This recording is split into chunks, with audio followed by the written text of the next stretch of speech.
concepción. Ok, vamos a ver, con respecto al marco teórico, propiamente, ok, con respecto al marco teórico, vean, el marco teórico corresponde al capítulo 2. Ese marco teórico que ustedes van a desarrollar es un marco teórico asociado a la presentación de los fundamentos que después van a dar respaldo al desarrollo de la solución. O sea, eso es lo que se presenta en el marco teórico. Lo que pasa es que el marco teórico, desde la propia concepción de lo que creemos que es un marco teórico, hemos cerrado el camino, porque normalmente creen que un marco teórico es ir a presentar definiciones. Y no, eso no es un marco teórico. Vamos a ver. Cuando uno hace un marco teórico no es ir a copiar definiciones de un diccionario y hacer un diccionario. Eso no es un marco teórico porque eso son simples definiciones. Eso uno tiene que pensar que el marco teórico es como cuando uno agarra un libro de la carrera de uno y agarra un libro, no sé, de administración y le desarrollaron, por ejemplo, la evolución de la administración de empresas, desarrolla teorías o modelos de administración, desarrolla también parámetros de administración, el tema también, por ejemplo, de planificación estratégica. Entonces, el marco teórico, al verlo así, hay que verlo como si fuera un libro que va desarrollando aspectos que fundamentan teóricamente el desarrollo del proyecto. Y esos fundamentos teóricos van a terminar asociando con lo que se presenta realmente en la teoría. Ahora bien, aquí es donde va el tema. El marco teórico, durante el seminario 1, ustedes van a desarrollar una versión. En este curso va a ser una serie de títulos, nada más los que ustedes van a dejar establecidos a nivel del documento, que eso ya en el entregable de la otra semana van a comenzar a establecer títulos ahí. No van a desarrollarlo, solamente son títulos. Y durante el otro curso lo van a ir desarrollando. Se va a pedir que sea una versión bastante terminada, pero el marco teórico, y tomo las preguntas que me hizo una compañera de ustedes la semana pasada, perfectamente puede ir modificando algunas partes. ¿Y a qué se refiere modificar algunas partes? Vamos a ver. Uno de los elementos que normalmente va a ir en un marco teórico va a ir una revisión de buenas prácticas desde el punto de vista teórico, no como parte de un objetivo, por aquello, porque es que normalmente creen que el marco teórico ya es uno de los objetivos y no. El objetivo, cuando plantean un objetivo de identificación de buenas prácticas, ese objetivo de identificación de buenas prácticas es una identificación práctica. ¿Y qué es una identificación práctica? Que tuvimos unos resultados. Esos resultados me orientaron a comenzar a establecer qué son las buenas prácticas que ocupo. Y entonces, ese estudio de buenas prácticas es a partir de lo que la empresa ocupa. No es más bien anteponer lo que las buenas prácticas dice y caerle encima a la empresa porque eso está mal. Y esos son parte de los comentarios con algunos que tengo que trabajar y explicarles, porque uno no es que impone buenas prácticas a una organización. Uno utiliza buenas prácticas para mejorar cosas que encuentra que por medio de buenas prácticas las puede mejorar. Pero para eso yo ocupo hacer un análisis a profundidad. Entonces yo no parto de antemano a decir, es que hay que implementar estas buenas prácticas. Por ende es que tampoco un problema se diagnostica en función de una herramienta que me dice en función de buenas prácticas. Por aquello. Entonces, ¿qué es lo que sucede? Que cuando yo llego al marco teórico, tal vez en el seminario de investigación uno, como yo todavía no he desarrollado el análisis a profundidad de trabajo de campo, entonces comenzamos a establecer algunos títulos un poco genéricos, con un desarrollo un poco genérico, porque no tengo claridad todavía de cuál es el marco que más me va a ayudar como tal, porque para eso va a ser el análisis de resultados. Y entonces, una vez hecho el análisis, yo puedo venir al marco teórico y entonces yo ya desarrollaría específicamente, digamos, el marco desde el punto de vista teórico que va a fundamentar lo que va a ser mi escogencia dentro de los capítulos siguientes. Y entonces ahí es donde se modifica el marco teórico.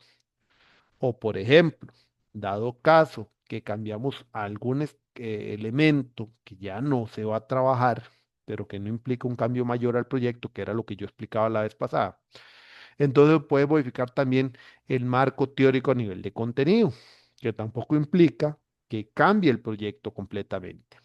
¿Ven? Entonces, ahí es donde el marco teórico se vuelve un elemento que es vivo durante el desarrollo del proyecto.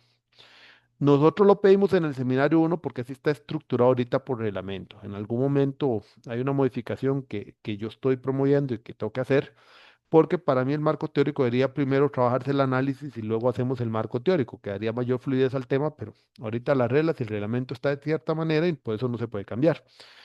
Entonces, quiero que entiendan que durante el otro seminario van a desarrollar una versión que perfectamente va a ser o puede ser modificable en algunas partes. Ahora bien, el concepto de marco teórico es precisamente eso, una presentación de enfoques, de escuelas, un desarrollo explicativo, descriptivo de lo que la teoría dice en función del tema. Por eso no son definiciones. Aquel marco teórico que uno vea, que dice, por ejemplo, 2.1, conceptos de proyecto y gestión de proyecto. 2.1.1, definición de concepto. 2.1.2, definición de gestión de proyecto. 2.1.3, definición de competencias. 2.1.4, definición de X cosas. 2.1.5, definición de herramientas. 2.1.6, definición de X, Y, Z cosas. Está mal. Porque ahí no están mostrando teoría. Están únicamente trabajando bajo definiciones. Y peor aún, establecer que esas definiciones son definiciones tipo diccionario. Entonces, ese es el error que no deben de cometer. Ahora bien, el marco teórico en sí, o la pregunta, ¿qué no es marco teórico? Es esto, no es diccionario, no es glosario, no es tampoco una colección de copias textuales de datos o conceptos, ni tampoco, para que lo tomen en cuenta, porque en ese momento la maestría no tiene todavía un reglamento con respecto al tema, pero sí hay herramientas que nos pueden mostrar que esto puede ser construido con herramientas de inteligencia artificial y si es pasado por la herramienta Turnitin y esto termina siendo casi que lo que dijo la herramienta es lo que pusieron, termina cayendo en el tema de plagio. ¿Por qué? Porque no hay construcción de parte de ustedes. La idea, y conste, aquí el tema, y quiero que me entiendan bien, la parte de inteligencia artificial, si bien es cierto, ahora lo están utilizando ustedes para desarrollar ciertas cosas, ideas o pueden ayudarse con eso, no significa, no significa que sea, em, no significa que ustedes nada más lo hagan y copien, porque no es así. Denme un momentito.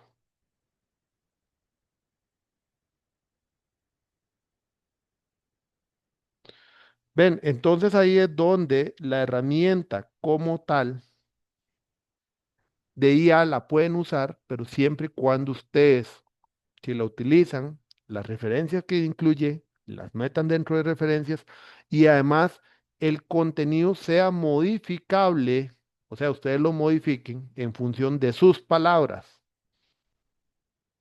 Entonces no sea una copia textual, porque ahí es donde hay que tener cuidado. Ven, entonces, ese punto de que el marco teórico no sean copias textuales de datos o conceptos es porque también hay una muy mala costumbre creyendo que un marco teórico es ir a buscar un libro, agarramos tres, cuatro páginas, venga, se lo copiamos y lo pegamos y ya está. Y le ponemos referencia a las cuatro páginas como si fuera una sola cita textual de cuatro páginas, lo cual es erróneo. Eso tampoco construye un marco teórico. El marco teórico es que, por otro lado, tiene un conjunto y ahorita vemos el ejemplo, tiene un conjunto de funciones, que era lo que quería llegar. Si el marco teórico es tomado con la seriedad del caso, ese marco teórico es en función de que la persona estudiante aprenda del tema. O sea, ustedes también adquieran conocimiento sobre el tema y les ayude a aplicarlo como tal. ¿Ven? O sea, el marco teórico tiene esa función desde el punto de vista de la persona investigadora, pero por otro lado, también es para guiar a la persona que lee el documento y pueda comprender de qué trata el proyecto. Entonces tiene dos funciones básicas. Por un lado, aprendizaje de ustedes, porque ahí es donde viene el tema de la investigación. Por eso es que la solución del TFG no es porque es lo que yo quiero, ni es porque es lo que yo digo, sino que es fundamentado en un trabajo de investigación también, Y entonces el desarrollo del marco teórico demuestra que ustedes leyeron, analizaron, sintetizaron, comprendieron, ¿se acuerdan no de las palabras de los objetivos, de los infinitivos verbal? Y con ello, entonces pudieron construir un marco teórico. Y por otro lado, esa construcción le va a permitir a otra persona leer el documento y entender qué es lo que ustedes desarrollaron, dar un fundamento. Por eso es que es tan importante ese alineamiento marco teórico al final con la solución, porque eso también lo va a alinear en función de una atención al problema y dar toda la fundamentación requerida. Si no se toma con esa seriedad del caso, entonces el marco teórico sucede lo que ha venido pasando, que muchas personas creen que el marco teórico es simplemente algo de cumplimiento obligatorio y ya está. Y entonces no se preocupan ni siquiera por lo que va. Y por eso es que creemos que simplemente es copiar y pegar, copiar y pegar. Y eso no es marco teórico. Ahora bien, ¿qué es lo que pasa con el marco teórico como tal? Tiene que tener una estructura que le permita a las personas ir de lo general a lo específico. O sea, que las personas puedan hilvanar esas ideas de tal manera que van llevando al lector en esa construcción desde los elementos más generales a los elementos más específicos asociados al proyecto. De tal manera que por eso es que no es simplemente soltar definiciones y definiciones, tiene que tener un hilo conductor. Ese hilo conductor es para poder permitir entender los enlaces que tiene después el contenido como tal y los puntos en los cuales se fundamenta el proyecto. Tiene que obviamente estar construida desde la literatura, o sea, tiene que estar construida desde la lectura que ustedes hicieron y ahí es donde tienen que incorporar una serie de cantidad de fuentes de información. Un marco teórico no se construye con una sola fuente, ni tampoco con cinco. Nosotros mínimos en la rúbrica del marco teórico para el próximo curso se solicita al menos 15 fuentes distintas, donde las diferentes secciones por sí mismas deben de contener 3 fuentes distintas por sección. Y ya les digo a qué se refiere uno con una sección. ¿Y por qué eso? Porque eso también involucra un concepto que vamos a ver nosotros la próxima semana, que se llama el tema de triangulación de información y la triangulación requiere al menos 3 fuentes distintas que permitan entonces contraponer puntos de vista, comparar si hay coincidencias o todos son diferencias y entonces lo podamos trabajar. De igual manera, el marco teórico para algunos de ustedes va a tener que incluir también elementos normativos si es requerido para también fundamentar el proyecto. Entonces, vayan viendo todas las partes que el marco teórico de ustedes debería llevar. Por eso es que la construcción de un marco teórico tiene una visión como esta, y yo lo dejé en algún caso con respecto a un ejemplo. Entonces, por ejemplo, ¿qué tenemos acá? Véanlo así. El problema, resultados en proyectos, muy semejante a lo que muchos. Sus causas en elementos metodológicos, recursos humanos, control y seguimiento. De ahí ustedes establecieron categorías como proyectos de la organización, que puede tener dos subcategorías como requisitos normativos y características de estos, gestión de proyectos en términos generales, una subcategoría de prácticas actuales de la organización y marcos de referencia, y una tercera categoría que puede ser capacidades con recursos humanos y tecnología. 3 categorías, 6 subcategorías. Los elementos están desde el punto de vista metodológico. Tenemos objetivos que obviamente van a estar asociados mucho a la parte de procesos, procedimientos. Al estar asociados procesos, procedimientos y metodologías, entonces significa que la base fuerte del marco teórico tiene que asociar también a los temas de explicar al lector y que ustedes adquieran un aprendizaje sobre esos marcos. Ahora, este ejemplo era en proyectos de construcción. Entonces, una primera propuesta sería un gran tema que se llama el 2.1, que se llama proyectos de construcción y su entorno. Proyectos de construcción y su entorno era como una sección general para darle una visión a la persona lectora sobre qué son proyectos de construcción como tal. Esa puede ser una opción. Y vean que es una presentación de diferentes teorías o modelos. Vean que él mismo dice, definición de proyectos de construcción, en realidad la idea es presentar diferentes tipos de proyectos de construcción, porque no es lo mismo un proyecto de infraestructura vial a un proyecto urbanístico y demás, que es donde, desde el punto de vista del proyecto de cada uno, alguien podría decir, bueno, yo ahí trabajaría más los proyectos urbanísticos, que no sé, puede ser desarrollo de urbanizaciones, desarrollo de viviendas individuales, desarrollo de condominios, por ejemplo, construcción vertical, porque está la horizontal y la vertical, no sé. Ahí pueden ir esa teoría. 212, ahora el contexto de los proyectos de construcción en Costa Rica o lo que serían los contextos de la construcción en Costa Rica. Entes que regulan, normativas regulatorias, algunos datos sobre propiamente la construcción en Costa Rica, qué tipo de construcción se utilizan, por ejemplo.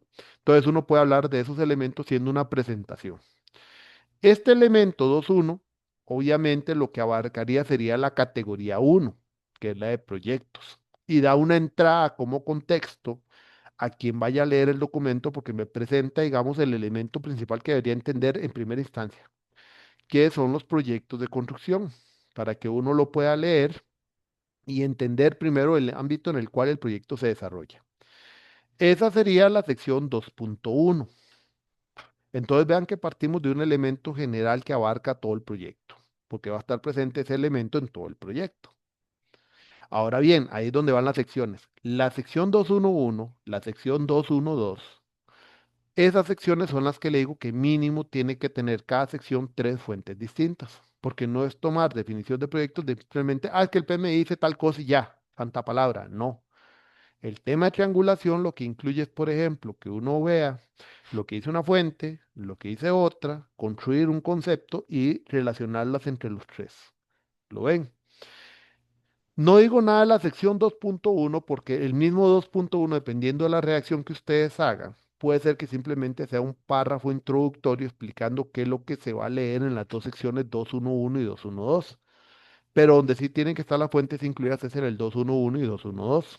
Ahora bien, otra regla que yo menciono normalmente, pero es una regla empírica por experiencia, es que el 211, 212, que son secciones que le llamamos nivel 3, porque el nivel 3 tiene tres números en el título, 2, 1 y 1, 2, 1 y 2, tienen que ser de entre dos páginas a máximo tres páginas, cada sección nivel 3, para que sea un buen desarrollo de contenido, incluyendo gráficos, cuadros, lo que vayan a agregar como parte de esa presentación teórica.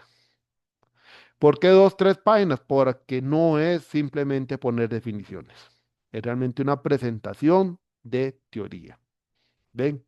Y eso da chance de que puedan trabajar las diferentes fuentes de información. Ese es lo que es el 2.1. Ahora, teniendo claro que ahí trabajamos, por ejemplo, esa categoría 1, que es la más macro, porque vean el orden de las categorías también está en cierto también conocimiento lógico. Vamos como quien dice al corazón. El corazón es gestión de proyectos de construcción. Vean que en esa sección 2.2 en ningún momento habla de definición de gestión de proyectos. Si quieren, lo pueden agregar como parte del 2.2, pero no como un título, sino como parte de esa introducción a las secciones 2.1, 2.2 y 2.2.3, de tal manera que ahí iría el concepto, pero propiamente lo que son las secciones nivel 3, vean que habla elementos generales de una gestión, o sea, el contexto general de que abarca una gestión de proyectos, que abarca procedimientos, que abarca personas, que abarca conocimientos, que abarca ciertas capacidades en esas dos, tres páginas. Y vean que en ese ejemplo se dice marcos de referencia en Costa Rica, porque aunque ustedes no lo crean, para lo que es construcción, sí hay una guía de proyectos en Costa Rica, nada más que está muy asociada al PMI, pero es la del Colegio de Ingenieros, que se llama GIPIAC o GIPAC, algo así se llama, que era como gestión integrada de proyectos y no me acuerdo qué otras cosas y tiene que ver con construcción. Y ese puede ser un marco de referencia, a como puede ser que dentro de ese marco de referencia se incluya alguna normativa, porque puede ser que estemos hablando aquí de una institución pública y entonces ahí es donde la normativa MIDEPLAN es un marco de referencia, porque la misma normativa de MIDEPLAN, para los que no la conocen, sí habla como tal de gestión de proyectos de inversión pública en su generalidad y podría considerarse un marco de referencia, y entonces en esa sección se desarrolla ese contenido. No es copiar, no es pegar toda la norma, es sintetizar a los elementos importantes que vamos a requerir para el estudio futuro. Y el 223, marcos de referencia con aplicación a proyectos de construcción. PMI, no sé si puede ser algo de Lean Construction, podría ser hasta la extensión que tiene el PMI para construcción, que esa no se actualiza como el del 2010, 2011, por ahí anda, Pero ahí podría ser esas tres secciones. Ahí es donde el marco teórico podría cambiar en función de lo que los resultados arrojen después, porque finalmente, si solamente es una institución pública, va a tener que incluir Mideplan, eliminamos lo otro del colegio de ingenieros, porque tal vez no lo ocupen, y otro marco de referencia tal vez sería solo el PMI. Entonces puede ser que quede como 222 normas de Mideplan para gestión de proyectos de inversión pública y 223 PMI, por ejemplo. Podría ser. Pero podría ser, obviamente, una empresa privada no ocupa lo de Mideplan y entonces ahí pueden incluir dos marcos diferentes y entonces se modifica dos marcos distintos. Eso también podría suceder. Esa es la parte que podría cambiar y es lo que en el desarrollo que hay que presentar en el otro seminario es donde uno les diría como tutor, bueno, ese se desarrolla a cierto nivel para no gastar tiempo en su elaboración para después tener que modificarlo si fuera el caso. ¿Ven? Entonces, eso es lo que uno llama que es un elemento vivo que puede generar un cambio. El 2.3 capacidades de gestión de proyecto. El tema de capacidades, que tenía recurso humano y tecnología como capacidad. Entonces, otra vez, vuelve a haber un cambio ahí, vuelve a haber una reacción de 2, 3 páginas para cada elemento y explicar, por ejemplo, el tema de recursos humanos, su importancia dentro de la gestión de proyectos, las habilidades que debe tener un personal de recursos humanos en gestión para gestión de proyectos, en el tema de tecnologías, qué hace de soporte, cuáles plataformas pueden haber en el mercado como tecnología, qué es lo que buscan las tecnologías como soporte a la gestión de proyectos. Entonces, son temas donde voy presentando esos marcos o modelos. Ven, eso es lo que hace precisamente el marco teórico. Vean que un marco teórico de este tamaño más o menos viene siendo 5, 6, 7, unas 14 a 20 páginas. Por ahí más o menos viene siendo la estructura o el tamaño de ese marco teórico. Porque alguien dirá, bueno, ¿y cuánto tengo que hacer de marco teórico? Ahí el gran tema y, y lo que dice una buena práctica que una vez encontré en un libro, pero que uno no puede aplicar siempre, es que decía que el marco teórico debería rondar más o menos el 10% del trabajo final del proyecto. Pero es que es muy complejo, porque el contenido propiamente es lo que manda, porque ya lo que hagan es de apéndices, anexos y otras cosas que agreguen no es parte del contenido. Y entonces perfectamente una tesis por ¿cómo se llama? Por puros formatos y otras cosas puede crecer a 300 páginas, pero su contenido anda en 100, 150 páginas y ahí implica que son 15 páginas. Pero en este momento, la elaboración del marco teórico, obviamente, y no lo sabrían ustedes. Por eso que les digo que un tamaño usual anda entre 15 a 20 páginas. Por ahí es donde más o menos anda el tamaño, que es un tamaño que hasta cierto punto se entiende bastante bien el contenido y ayudaría a entender muy bien el proyecto. Eso es lo que uno ha visto por práctica. Pero bueno, esta es la contextualización. Dentro del entregable 3 precisamente es esto lo que ustedes van a presentar nada más. Una estructura de títulos, no tienen que desarrollarlos. Es una estructura inicial de títulos para ir viendo si va asociando con lo que el proyecto se supone y donde lo están trabajando asocia. Eso es lo que se va a trabajar como entregable en este curso y en el próximo ya se desarrolla. Este es otro ejemplo. Las mismas categorías, pero con una presentación distinta, que tampoco está mala. Entonces, aquí es donde viene un tema muy interesante, es igual que las categorías. Si hay un sentido lógico, hay un alineamiento, hay una estructura que tiene un buen análisis, que acompaña correctamente como tal el proceso, digamos, que ustedes han venido trabajando, no importa cómo se estructure. O sea, no es que hay una sola forma, no es que solo existe esta forma y punto. No, pueden haber dos, tres maneras distintas de acomodar las ideas. Entonces, ok, vean que en este caso más bien se hace con dos secciones macro. Una sección que habla de los proyectos y la gestión como tal, uniendo el 2.1 y el 2.2, donde mezclamos elementos de gestión con elementos del proyecto. Entonces uno puede decir, bueno, los proyectos y la organización. Podría ser un tema referencial entre los proyectos propiamente y la organización, su relación, cómo los proyectos apalancan las estrategias y también cómo, digamos, hasta asociándolo a una empresa de construcción, cómo los proyectos son el día a día de una empresa de construcción. Por ejemplo, siguiendo el caso de que sean proyectos constructivos. El 212 hablaría del contexto que hayamos dicho de proyectos de construcción y qué elementos normalmente se usan para gestionar proyectos. Eso que podría ir ahí perfectamente. Y un contexto de estos proyectos, en qué áreas se desarrolla, qué tipos de proyecto hay y demás.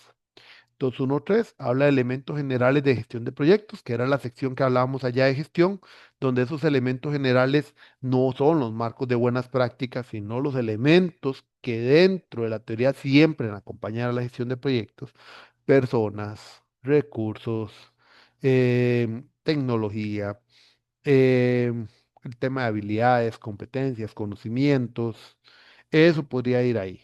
214 las capacidades de una organización en gestión de proyectos, por ejemplo. Entonces ahí podemos agarrar la categoría 3 y meterlo ahí. Si ustedes lo ven en ese 2.1, estamos hablando parte de la categoría 1, de la 2 y de la 3. Entonces hay una estructura que también hace sentido, pero abarca también todas las categorías. Y después, marcos de referencia, al no tener en este momento una referencia clara, porque podría ser que en ese tipo de proyectos sí es válido tanto los predictivos como los ágiles, entonces tenemos marcos de referencia predictivos y marcos de referencia ágiles, en términos generales. ¿Por qué? Porque no vamos a hablar de un marco específico, porque tal vez a ese punto todavía como tal no se ha, o sea, a este punto no saben cuál marco específico y sería un marco general. Entonces, ves, marco de referencia predictivos y marco de referencia ágiles. Entonces se hace un desarrollo un poco genérico sobre esos elementos, puntos principales a considerar. Por ejemplo, cómo se considera que algo es predictivo, cómo es que se considera que algo es ágil, cuáles son los marcos dentro de cada enfoque que son los que se consideran principales, y ahí podrían desarrollar algo de ese contenido. Entonces, vean que es una estructura distinta a la que vimos acá, pero también funcional, considerando lo que el proyecto quiere mostrarle a esa persona que va a leer el documento. Entonces aquí es un tema de comprensión de lo que yo quiero mostrar. Por esa razón, uno no puede estar sesgado. Esa es la razón del sesgo. Esa es la razón de no anteponer en primera instancia lo que yo considero que es bueno, porque no es lo que yo considere bueno. Aquí es donde por eso cuando yo les digo, es que hay que primero entender lo que la empresa ocupa, es porque yo puedo considerar bueno A, pero ese A no es la medicina que ocupa la enfermedad de la empresa. Entonces yo no juzgo en función de un ideal, yo no juzgo en función de algo que está juzgando versus un método estándar, no. Yo, por ejemplo, en la definición del problema lo que hago es juzgar en función de lo que la empresa ocupa, considerando lo que la empresa ocupa. Ocupa no como solución, sino ocupa desde el punto de vista de esas brechas que la organización tiene. ¿Ven? Entonces ahí es donde el marco teórico hace sentido, porque si uno plantea como una solución dada, entonces el marco teórico no le hace sentido porque cree que es simplemente poner lo que la solución creen que es y punto. ¿Ven? Entonces ahí es donde perdemos el sentido de orientación de del proyecto si planteamos algo ya de una solución prehecha. De ahí es que esto hace sentido siempre y cuando trabajemos con la visión de un problema que tenemos que atender y en función de esta estructura metodológica que el proyecto tiene. ¿Dudas a esta parte?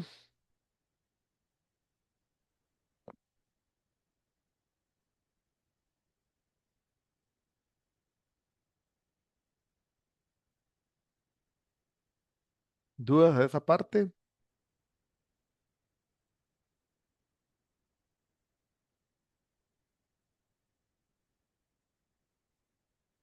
¿Dudas?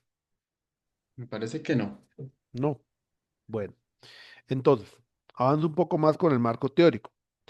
De ahí que por eso el marco teórico, dentro de su reacción, como ustedes lo pudieron ver en esta parte, no es solamente decir, es que la teoría de esto y lo pego, sino que también la reacción lleva una reconsideración de ustedes para ir ajustando la lectura, no mintiendo, obviamente, ni cambiando las ideas, pero sino haciendo ese ajuste para que quien vaya a leer el documento realmente pueda entender hacia dónde lo estamos orientando, ¿verdad? Entonces, en algunas partes o algunos elementos de por ahí, ustedes le van a poner algunas pequeñas frases, algunos pequeños puntos, como para poder especificar el proyecto en función de lo que ustedes van a trabajar, o sea, en función de su proyecto.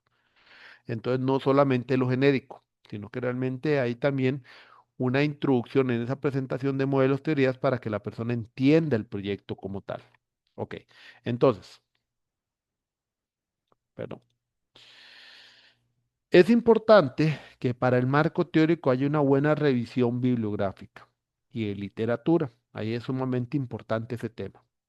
O sea, es importante que no sea simplemente, es que yo ya sé que voy a usar el PMI, voy a usar este y voy a usar este y punto. No, no, no. Ocupamos hacer una investigación para que ustedes se nutran de fuentes de información. Yo ya les dije que como mínimo, dentro de esa revisión me acuerdo que son como 15 que se piden. Y ustedes dirán, pero eso parece como escuela que me estén pidiendo un mínimo. Sí, lastimosamente, si no lo pedimos, tampoco lo buscan. Entonces, ese es todo un grave problema, porque no sabemos construir la parte teórica. Confundimos y lastimosamente eso ha pasado, que es que al ser una maestría profesional implica que yo no tengo construcción académica de nada. Y eso es un error. O sea, es un programa siempre académico. No es igual que una investigación académica, obviamente, porque obviamente su desarrollo es como más enfocado a algo concreto, específico, no tan etéreo, pero eso no implica que no se entregue un documento con calidades académicas, que es donde está el error. Creemos que por ser profesional, la maestría lo único que tiene que decir, sí, yo llegué a una empresa, me di cuenta que no tenían buenas prácticas y les dije, implementemos PMI, aquí está la metodología que hice, punto. No, eso no es ser práctico. Eso, perdón, pero es que confundimos, ¿cómo era la hinchazón con la gordura? Y ese es el problema. El tema es que nosotros, dentro de nuestra solución, para mostrar nuestra profesionalidad, o sea, ese grado de profesionalismo que estamos adquiriendo durante la maestría, tenemos que establecer algo con fundamento. Y ese fundamento viene también de la revisión de literatura que ustedes van a hacer, porque aquí no implica que únicamente es que esto fue lo que es la maestría y me dieron el PMI para arriba y para abajo y eso es todo lo que aplico. Un momentito. Ustedes también en la maestría se les habló que hay de otras maneras de gestionar proyectos y por ende lo que tienen es la capacidad crítica de hacer análisis, capacidad crítica de establecer diferencias, variables y con eso puedan establecer una solución que sea realmente lo que la empresa o la organización ocupa. ¿Ven? Entonces, ese proceso de revisión de literatura que nosotros solicitamos, yo lo que les aconsejo es usar más o menos esta estrategia. Ustedes tienen que planear su revisión. Yo creo que ya en cierto momento dentro de este curso, en las primeras clases, hablé, por ejemplo, de Google Académico y los operadores de búsqueda que existen. Uno tiene que planear. ¿Qué es planear? Ok. En primera instancia, planear significa saber qué es lo que voy a ir a buscar en la literatura, qué son los temas importantes que yo ocupo. Para ese planeamiento, uno puede usar fichas, cuadros de seguimiento, establecer una lista de palabras claves. Pero lo importante es tener un método. El método que normalmente yo recomiendo es este. Es un método que se conoce como Prisma y pueden buscar literatura de ese. No es un método sencillo y en realidad es un método lógico.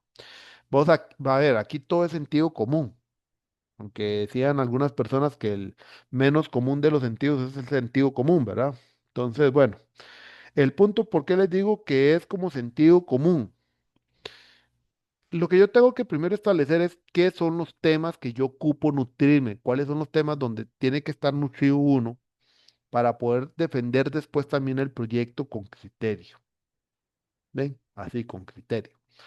Entonces, esos temas que a mí me interesan los voy a establecer como palabras claves. Esas palabras claves son las que van a servir como operadores de búsqueda en los diferentes repositorios, que eso también lo otro. ¿Qué repositorios tenemos nosotros para poder hacer la búsqueda? Google Académico, por ejemplo, yo les mencioné Triple Explorer que existía, el de recursos digitales, bueno, no teníamos el CIDREP, si alguno tiene acceso le servirá, de ahí unos recursos digitales como fuentes, pero Tech tiene sus bases de datos suscritas, que no me acuerdo si ya les había comentado, no me acuerdo si yo no, les ha hecho de la parte, bueno, eso sí es un tema importante. Déjenme nada más. Ok, acá, vean. Eh, bases de datos suscritas Tech. La base de datos suscritas Tech es una base que ustedes tienen acceso con su correo @estudiante.cr y es una serie de diferentes bases, repositorios bibliográficos de diferente índole, que son repositorios donde ustedes pueden buscar información de variado tipo. ¿Y cómo es el acceso? Únicamente con su usuario del tecnológico. Por ejemplo, vean esta. Esta yo siempre la muestro. ¿Y por qué la muestro? Porque es muy interesante que a veces nosotros decimos, ¿y cómo consigo yo, por ejemplo, información de los estándares, como los hizo? Bueno, AENOR es la entidad europea para lo que es el tema de normas o estándares tipo ISO. Entonces déjenme ver si me acuerdo la clave. A ver, no.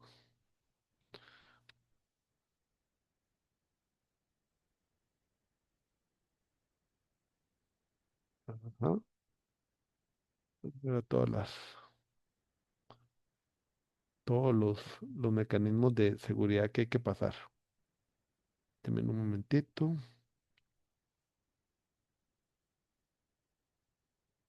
Bien, entonces con la cuenta de correo y la clave de esa cuenta de correo, ustedes pueden ingresar a estas bases de datos.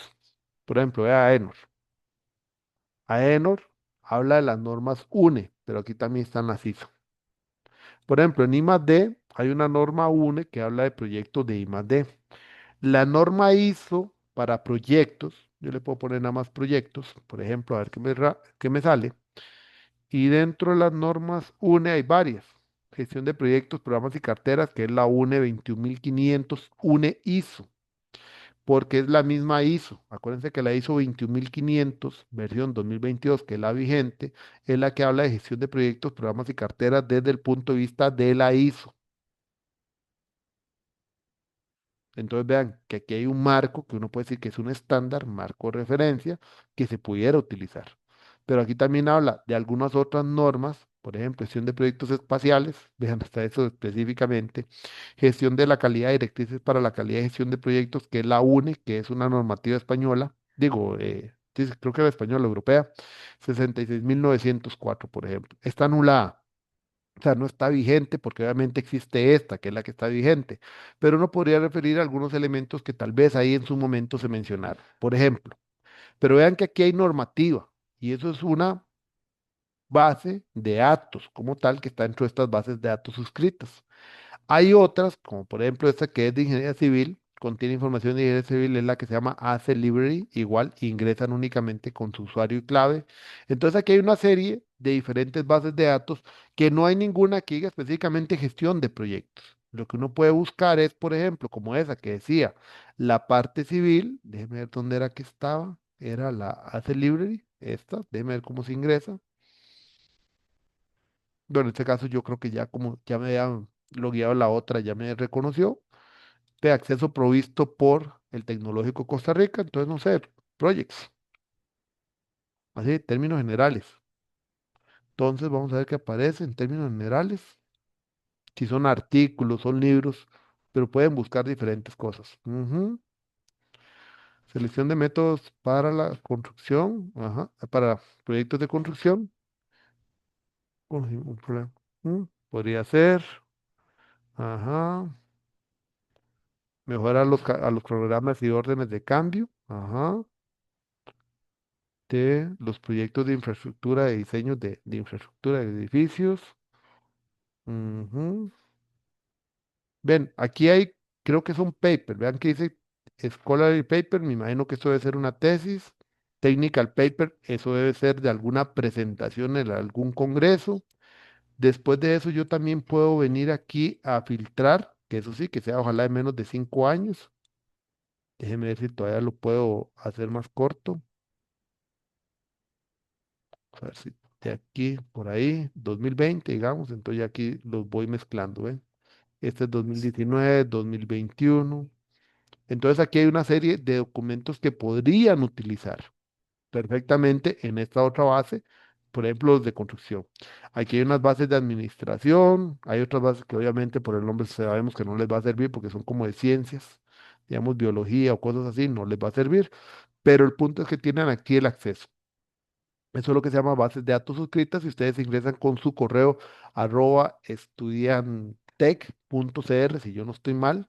Entonces, con eso ustedes sin ningún problema pueden perfectamente acceder a estas bases de datos. Y entonces, al aplicar un modelo como este, que era el que les estaba presentando del modelo Prisma,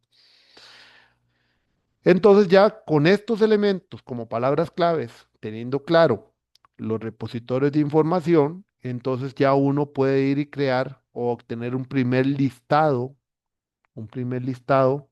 de cantidad de fuentes. Ahora, ahí es donde va la parte importante.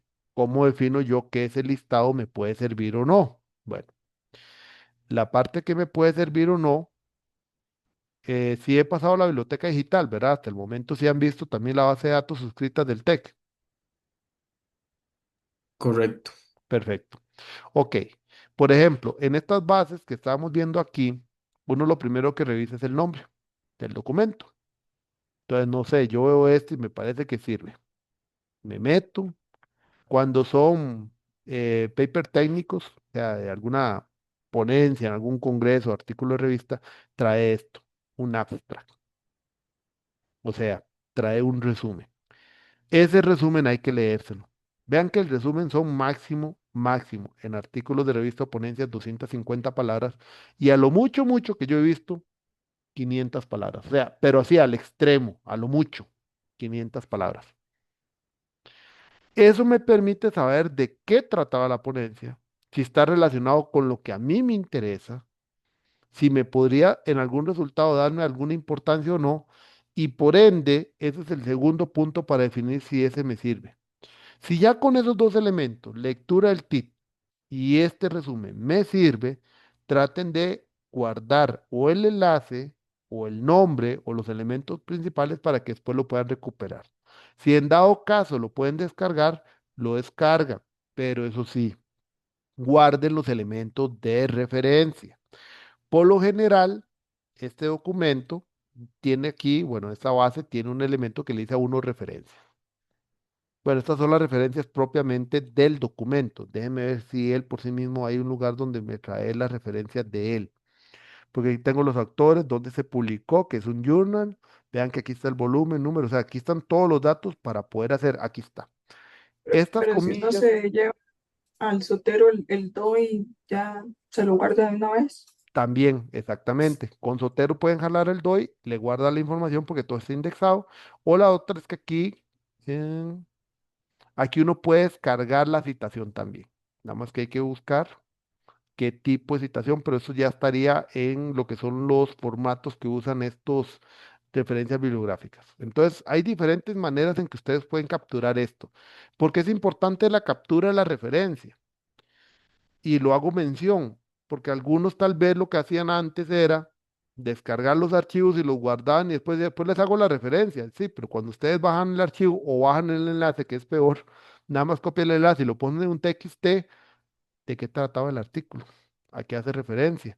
Por eso es que ahí es donde entra la otra parte interesante, que la otra parte interesante es utilizar alguna herramienta como esta, inicialmente, que es como una ficha rápida, para poder guardar la información importante de saber de qué trata el archivo. Así, cuando ya uno va a escribir, ya sabe que el archivo tal habla de tal tema y por ende, entonces yo ya sé dónde lo voy a utilizar o en qué parte lo puedo utilizar.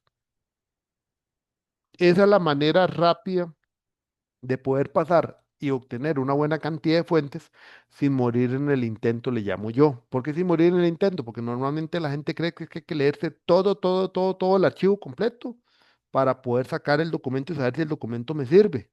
Y no, en realidad es más bien hacer una rápida, ¿cómo se llama? Una rápida coladera, por decirlo de cierta manera, de los archivos, de los documentos que encontré, para con ello poder rápidamente pasar a la redacción. Eso es lo que se busca con este método. Ahora, hay una primera lista. Esa primera lista de documentos está relacionado con lo que yo les mostré. O sea, esa primera lista sale únicamente de el nombre y el abstract. Una vez que yo ya tengo esto almacenado y yo ya tengo, no sé, 50, 60, 100 fuentes almacenadas, ahora viene otra parte que es como lo que yo llamo un refinamiento, usando palabras de métodos ágiles, ¿verdad? Entonces, ¿cuál es el refinamiento? Me voy, por ejemplo, a la metodología que se usó de investigación, qué elementos tomaron en cuenta, qué resultados son los más importantes y el análisis de resultados. Con eso yo más o menos me doy cuenta si tiene los elementos que yo ocupo y entonces pasa. Si después de revisar la parte metodológica y resultados veo que realmente no tiene relación, se elimina. Los que pasen esta segunda ronda de colación o de evaluación son las que ustedes finalmente usan en el documento. Si se quedaron con solo 10, bueno, vuelven a iniciar el proceso para llegar más o menos a tener una base de 20, 25, que les sirva para poderlos utilizar. Claro, la lectura yo tengo que irla pensando también en función de lo que considero yo que voy a agregar al documento, ¿verdad? Y eso es lo que se llama el método Prisma, que por ahí yo tengo un enlace donde pueden bajar la información de cómo trabaja, pero en términos generales son procesos o ciclos. Primero está la identificación, el filtrado y por último el resultado final, que es la cantidad de fuentes que vamos a utilizar. ¿Ven? Entonces esta estructura les muestra que está compuesto por dos, digamos, columnas principales, las que salen de bases de datos registrados, otras fuentes de estudio que pueden ser documentación de la empresa, como la que es usada a nivel del problema. Se tienen diferentes ciclos, los tres etapas: identificación primero, luego viene la parte filtrado y por último viene la parte de resultado. Que con esas tres etapas entonces se logra con ello tener una buena base de fuentes que van a utilizar en el documento. Y esa es como la recomendación que les doy para no morir en el intento, de tal manera que la redacción del marco teórico sea fluida y que no sea una redacción de marco teórico donde ustedes digan, bueno, es que esto cuesta mucho redactarlo, porque en realidad el marco teórico no es difícil de redactar si uno hace esto. Ahora bien, una vez que ya ustedes tienen la fuente de información y ya más o menos tienen esa base que van a ocupar, han estado aplicando un segundo paso que se llama la organización, que es organizar lo encontrado. Eso se organiza en función de las categorías, precisamente. Entonces, uno puede organizar, y si el marco teórico lo estructuró pensando en las categorías, entonces uno organiza las fuentes en función de esas categorías. Entonces, uno va organizando fuentes en función de cada elemento o sección del marco teórico que va desarrollando, y eso va a ser más fácil para después sistematizar las ideas que quiere uno mostrar ahí. Por eso a muchas personas no les cuesta la redacción del marco teórico porque primero lo planearon. Entonces ya uno dice, bueno, esta figura de tal fuente me sirve, lo puedo poner en esta parte, yo pongo cuál es la referencia, yo sé que la idea de esta figura es para hacer algo o escribir alguna idea con respecto a esa sección. Y entonces ya uno va agregando figuras, o sea, sin haber redactado nada, lo que está es estructurando los títulos, es organizando la información que va dentro de cada sección. Y cuando uno hace esa organización, comienza a establecer los elementos, después es más fácil redactar. Hasta posibles citas textuales ya uno puede ir colocando en cada una de las secciones algún desarrollo de idea principal, de temas, entre otros, y con eso entonces se desarrolla el marco teórico porque a la hora de redactar es ir uniendo los diferentes puntos sobre los cuales uno planeó. Entonces, la segunda parte, por eso es organizar, y luego comienza la parte de redacción, que por eso les decía, uno va agregando cosas a ese marco teórico y luego redacta y une. Ahora, lo que pasa es que el redactar es todo un arte. Es escribir, hay que revisar lo que escribieron, porque a veces se entregan lo primero que se les vino a la mente y no leyeron. Y eso pasa con el problema y yo se los marqué a algunos porque si ustedes le echan una segunda lectura a lo que escribieron, no se entendió, no se entendía realmente nada de lo que estaban escribiendo. O sea, no había un sentido en qué querían aterrizar. Era como que en algún momento tenían una divagación y comienzan a escribir y no van revisando, por ejemplo, la línea, no van revisando la coherencia con las ideas que vienen planteando. Por eso es que se dice escribir, revisar, editar y volver a escribir, porque implica una serie de pasos donde uno va mejorando constantemente lo que ya escribió para volver a escribir. Después de hacer ese proceso unas dos o tres veces se van dando cuenta del resultado final. No sé si a ustedes en sus trabajos les han dicho como buena práctica, no mande el correo a la primera que lo escribió. porque es lo que sucede es lo siguiente. Cuando uno escribe, no sé si a ustedes les pasa que la mente como que les va diciendo lo que uno va escribiendo, o sea, uno va como leyendo en la mente lo que cree que escribió, pero al final normalmente uno en su mente todo lo entendió, pero en lo que está escrito no, escribió otra cosa, porque uno va escribiendo y cree que va leyendo y entonces uno va hablándose de una vez y todo se entiende para uno, pero normalmente ese correo, por ejemplo, no está bien escrito. Por eso que el trabajo le dicen a uno, vuelva a revisar lo que escribió. Cuando uno hace una segunda lectura del correo, se da cuenta que le faltó, que metió de más, que hay que mejor corregirlo con otras palabras, cuál es un vocabulario más adecuado, y entonces ese correo hay que por eso refinarlo y hay que volverlo a establecer. Lo mismo pasa en un TFG. Si ustedes nada más escriben, ponen y nada más, y no hacen ese proceso, lo siento, pero es que la lectura no dice, cuando uno hace la lectura, o la persona que haga la lectura, no va a entender normalmente la idea porque no está bien redactado. Temas de ortografía, comas, todo eso es parte del proceso y por eso uno dice, tienen que volver a leer, tienen que volverlo a escribir, tienen que volverlo a redactar, porque de esa manera, como tal, sí se logra entender lo que quieren plantear. ¿Ven?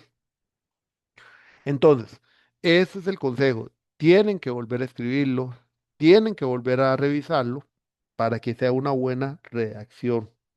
Y leerlo, o sea, simplemente volverlo a leer ya con calma, no escribiendo, sino entendiendo qué fue lo que trataron de poner. Para hacer el marco teórico se ocupan dos tipos de fuentes, pero ahorita les explico el concepto de esas dos fuentes en la otra parte.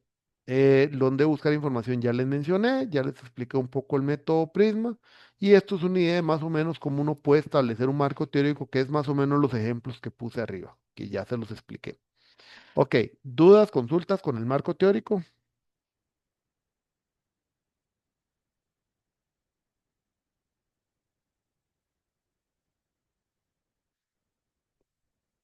dudas, consultas. Profesor, con el entregable, habías dicho que era la estructura de títulos. Dentro del entregable 3 lo que se pide es nada más para este curso, entregable de títulos así, como estos. Ok, pero no es necesario todavía lo de las fuentes, irlo metiendo. Yo les aconsejo que por lo menos en cada título, sobre todo los niveles 3 agregar una o dos fuentes. No desarrollando, ¿verdad? O sea, lo que hago es la referencia Ujú. tipo APA, o sea, toda la referencia tipo APA como para que ustedes ya vayan asociando algunas fuentes con respecto a dónde se van a utilizar, porque eso también les va ayudando un poco, ¿verdad? Ya ir ubicando de dónde va a salir cierta información. En el caso de este curso, esa es la recomendación, poner una o dos fuentes por cada sección inicialmente. No es que se va a contar, ocupan 25 fuentes ahorita, todavía no, es que esas son las que definitivamente van a usar, tampoco, no es un tema así.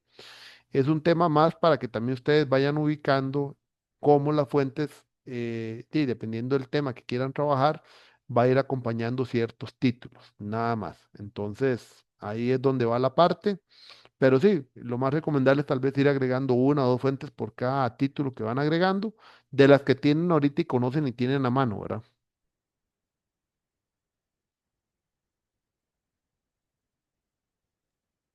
Ok. Ujú. ¿Dudas, consultas? ¿Algo más? Esta parte.